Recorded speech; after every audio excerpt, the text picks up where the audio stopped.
Okay, guys, off-season throwing.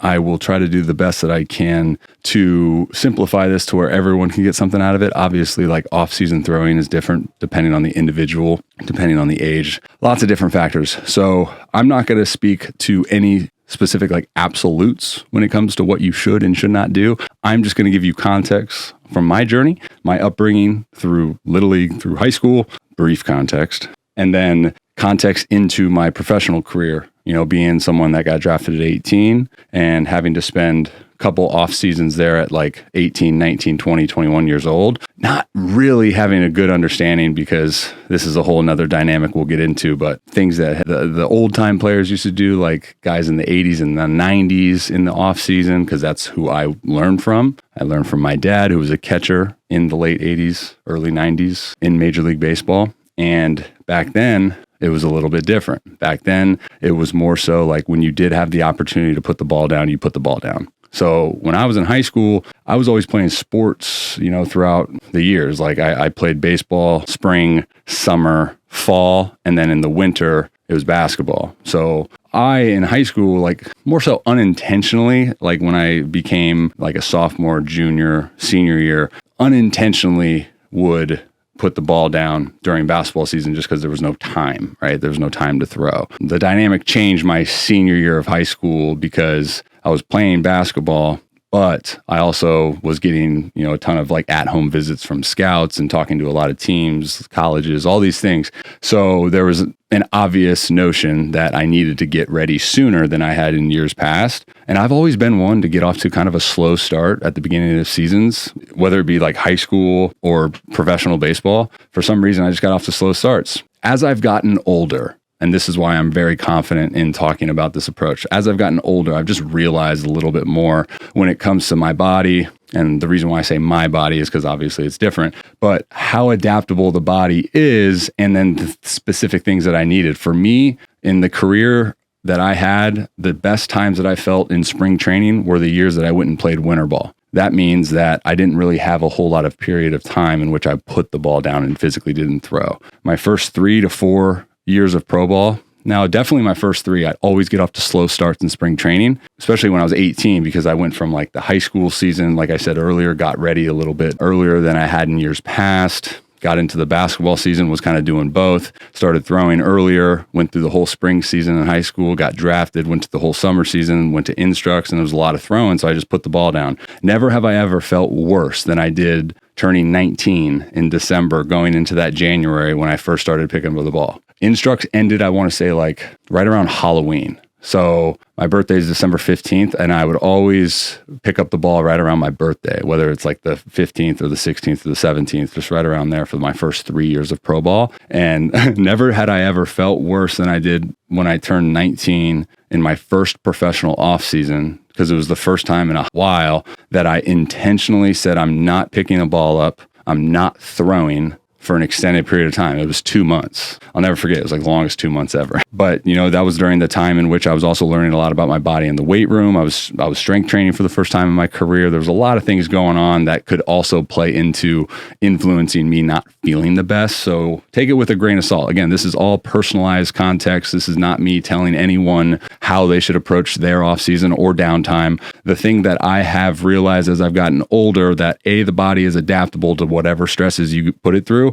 But there's also the understanding, B, that you have to kind of look at the broad spectrum of your workload, of your work tolerance, and cross-reference that like with your upcoming performance schedule and with where you're at currently, in your like overall fitness level. So obviously kids in high school, man, they could just throw. I really do believe that. I really do believe that kids in high school can throw and add a lot of volume, right? The conversation changes when there's talk about the goals for that particular individual, whether it be velocity, whether it be fine-tuning movement patterns, so on and so forth. Velocity goals are probably going to accompany 95% of kids, right? So I don't encourage the throwing time off, like not picking up a ball, just because it's like the single thing in all of life that we're expected to become better at by doing a little bit less, right? We talk about this brake pedal approach that we're seeing nowadays.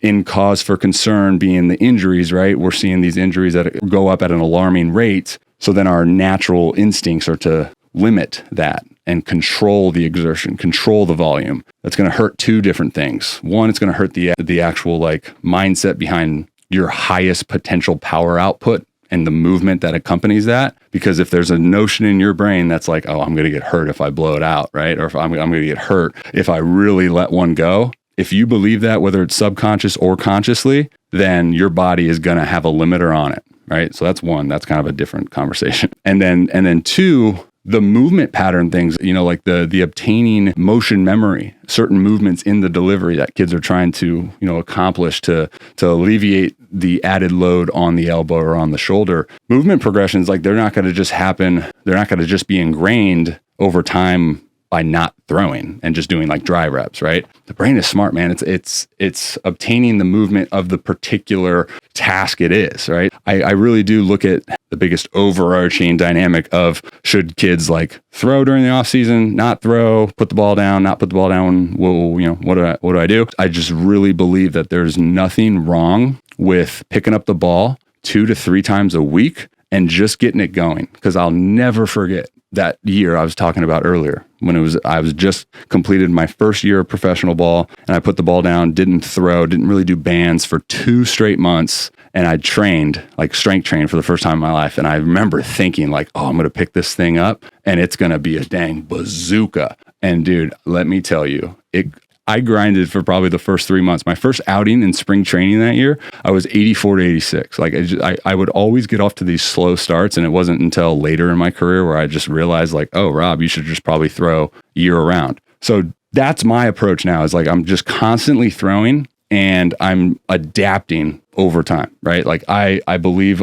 that I have intentionally adapted to where I can throw multiple times a day. Like I work with clients now still to this day, and I long toss probably 4 times a day. And the reason why I can is because I do, right? Now, that's obviously something that you can't really market in today's day and age because the fear of blowing out and the fact that it could potentially happen if someone goes out and tries to throw the way that I throw. The thing that I want to get across here before I ramble on about something else is the fact that when I talk about why I believe you shouldn't just completely put the ball down is because I really don't believe in picking up a ball once or twice a week during your downtime, right? During your off season and throwing. I don't believe that that's going to drastically affect anything. The only thing that I believe that if we do that approach, what we could potentially see is like suboptimal movements, because I am one to believe that when we're throwing and we're trying to obtain specific movement patterns within the delivery to obtain a high power output, exerted throw, when we're trying to obtain that, touching a ball once or twice a week and just lightly playing catch in the off season is probably going to prohibit you from obtaining the most optimal patterns in your delivery. Or it can actually take what you already have, like the patterns you've already established, and it could slowly but surely start to mold into a less aggressive approach. So guess what I'm saying here is if you're someone that wants to just keep the arm in decent shape, but doesn't want to like totally lose sight on like where they're progressing with their movements, and they don't want to drastically have to overhaul when they do get cleared or they do resume their throwing, then I would just encourage those guys to like do bands, wrist weights, clubs, Indian clubs, bell clubs.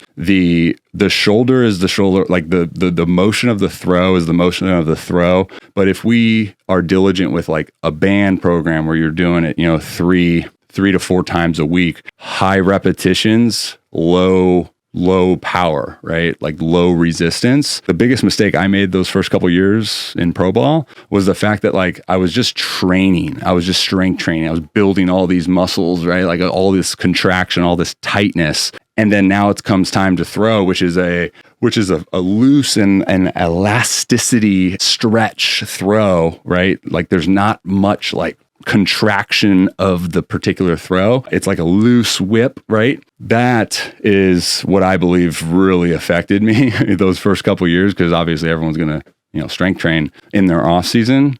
But then the feeling coming back and throwing this ball, like it just felt for the first time in my life, like I'm stiff. I've never felt stiff before, and I never wanted to feel that again. So the thing that I implemented, later in my career, like I said earlier, was playing winter ball. But even just keeping my arm in shape little by little, it doesn't take much to just continuously like keep your arm in somewhat of a decent shape, right? I do believe that there's people like, I know I listened to Max Scherzer speak about his off season one time, and he was talking about how he just picks up a ball like once or twice a week and just touches it. It works for him. Fantastic, right? Huge advocate for just taking like a day or two during someone's off season and just playing like light catch. Like I said earlier, there's potential for those movement patterns to become way less violent. But if you're doing it once, twice a week, probably not going to be a carryover.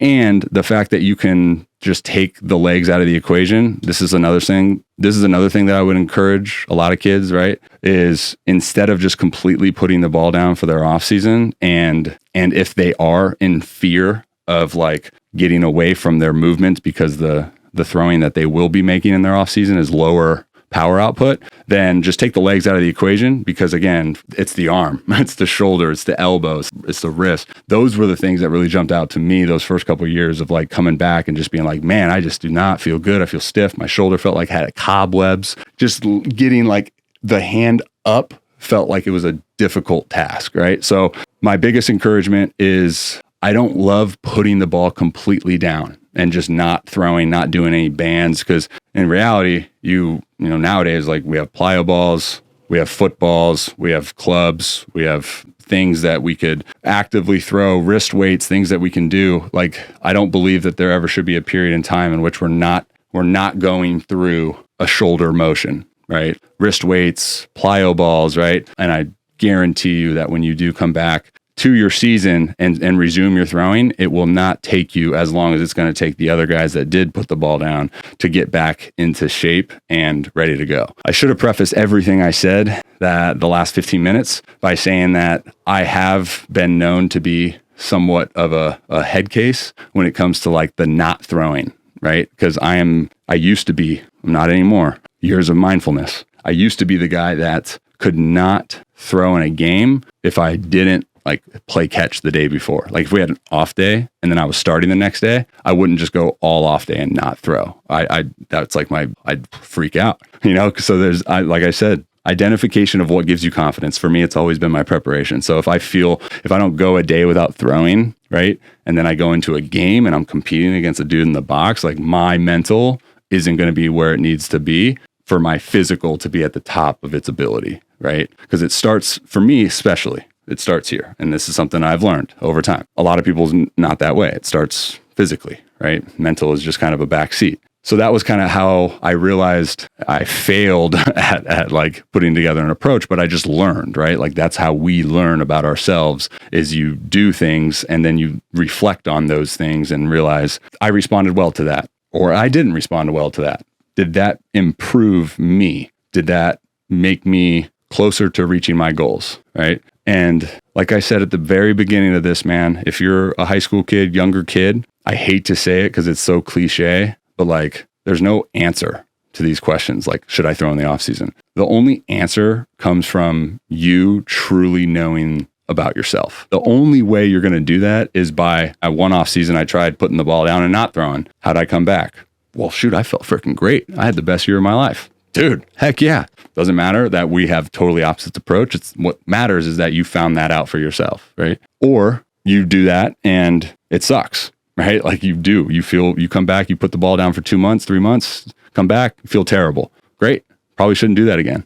Now you know, right? Because like me being me, I realized that right away when I was 18. Like that first spring training, I was like, I'm never doing this again. This is terrible. But then the next year, it was like, frick, I had a long year. This was my first actual full season when I was 19 in pro ball. I was like, boom, early camp. I reported because I was a prospect. I reported like February 10th, something like maybe even February 1st, something crazy. We always used to get to the facility like a month early. And then you throw like all season. And like I said earlier with Instructs, your season ends, then you got to go to Instructs for like 6-8 weeks, right? So after that second year, even though it was my first full year, I was like, man, that was a lot of throwing too. I'm going to put the ball down. And I put the ball down, I think maybe 8 weeks, came back, felt terrible, right? Kind of the notion of my entire career is like learning a lot, obtaining a lot of information, really good information, but just not putting that information into practice to become better. You know what I'm saying? That's why I started my brand though, is because I've realized so much good knowledge pertaining to myself and my journey and my discoveries throughout that journey. So then I could portray that. So then I could give that to you guys, and you guys can, potentially use it better than I did. So you don't have to go through the things I did. All right. But if you have any questions pertaining to like the off-season throwing, the volume of throwing, like again, everyone's going to be different. Don't hesitate to reach out. Maybe we can get a little bit more specific if you give me a little bit more context on your situation. This whole thing changes if you're a guy that's coming off like a surgery, you're a guy coming off low innings, you're a reliever, right? Like if you're going to prepare for a season that accompanies like a lot of throws, like, yeah, your instincts, everything tells you like maybe I should prepare by like resting and things like that. But like, again, the adaptation of the body, the muscular adaptation, the cellular adaptation, whatever it is, you're going to adapt to it. And I think that's the underlying truth that everyone maybe should look into understanding before they put together like an off-season approach, is just understand how your body handles stress. My body, my arm, like I handle it very, very well, and I adapt to become more resilient. And my body gives out what I put in, right? Like whatever that quote is, you understand. But the underlying truth is that we're superior athletes. We throw a baseball, pretty much where we want it at a high power output. We're superior athletes. We are probably the best adaptationers, if you will, adapters at stress on the planet. I never want to say speaking in absolutes, but I would encourage you not to look at throwing as a thing that you should fear, because there's a lot of mental emphasis there too. Because the thing that we fight is, well, I'm not going to throw because I don't want to get hurt. Well, you not throwing might be the thing that does get you hurt, but we can only know by truly experimenting, and trial and error. But it makes sense for me personally in my journey, why I felt the way that I felt in certain spring trainings early in my career comparative to late in my career. Late in my career, I was always throwing, I was always playing, and I always felt way better going into the season, as opposed to early in my career. I it wouldn't be till like freaking May or June where I'd finally catch like a groove, which is crazy. So yeah, therobbyrowshow.com/ask. Ask me your questions. If you have any questions pertaining to throwing volume, would be happy to help out. Obviously, there's going to be a ton of different variables when we look at off-season throwing and throwing volume, and even in-season throwing volume and stuff like that, right? And there's never going to be a specific absolute answer. The only specific absolute answer is what the individual that is throwing, it's their career, it's their arm, what their mental and physical belief is. Like if you believe thoroughly, even if it's placebo effect, if you 1000% are convicted in the preparation that you're going through for your season, if you believe in it wholeheartedly that it's going to get you to become a better version of yourself as an athlete, then that's the best version. Then that's the best thing, right? Like that's the best training protocol for you. If you believe that, it is. That's it. It could be the worst one on the planet. It could have the most terrible Yelp reviews, you know what I'm saying? But like if you're mentally convicted and you're bought in, 100% sold in what you're doing, then that's it. If you're 100% sold on like, I'm going to throw all off season, I'm going to probably throw bullpens during the off season, I'm not going to put the ball down. And if you're sold on that, then it's the best protocol for you. But if you're sold on like, I need to put the ball down for at least, a few weeks before I pick it up again, if you're sold on that, then do it. I would never encourage people to do something that they don't mentally believe in first, because in my opinion, that is the most important piece. I'm Robby Rowe. You're listening to the Robby Rowe Show Baseball Podcast. Yeah. See you guys.